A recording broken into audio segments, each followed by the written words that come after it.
आज हम बात करेंगे SBI Nifty small cap 250 index fund के डायरेक्ट वर्सेस रेगुलर प्लान के बारे में। दो डेट्स आपको यहाँ पर दिख रही है। पहली डेट है 11 अक्टूबर 2022 की और दूसरी डेट है हमारे सामने 9 अप्रैल 2025 की। वैसे में अब चेक कर लेते हैं कि 11 अक्टूबर 2022 में रेगुलर और डायरेक्ट की एनएवी क्या थी इस फंड की। तो यहाँ पर रेगुलर की एनएवी थी 10.057 और डायरेक्ट की एनएवी थी 10.058। अब आ जाते हैं अभी के नियरेस्ट डेट पर, जो कि हमने ली है 9 अप्रैल 2025 की।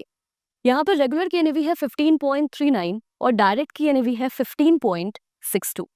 अब इसको एक एग्जाम्पल से समझने की कोशिश करते हैं।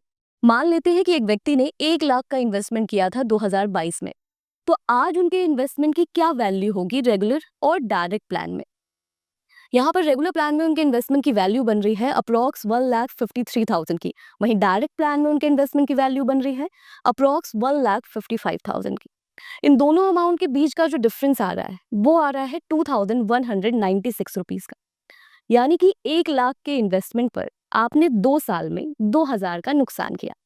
अब आपके मन में ये आ रहा होगा कि अरे 1 लाख के इन्वेस्टमेंट पर अगर मेरा 2,000 रुपए जा भी रहा है तो मेरे जीवन पर इसका क्या असर हो रहा है। मैंने यहाँ पर अच्छा खासा अमाउंट बना भी लिया है, मेरे पैसे ज्यादा हो गए हैं, तो मेरे लिए तो मैं अपने फायदे को देखूंगा ना। अगर 2,000 का नुकसान हो रहा है तो इससे मेरा क्या जाएगा। इससे अगर किसी बैंकर का घर चल रहा है या एजेंट का घर चल रहा है तो चलने देते हैं ना।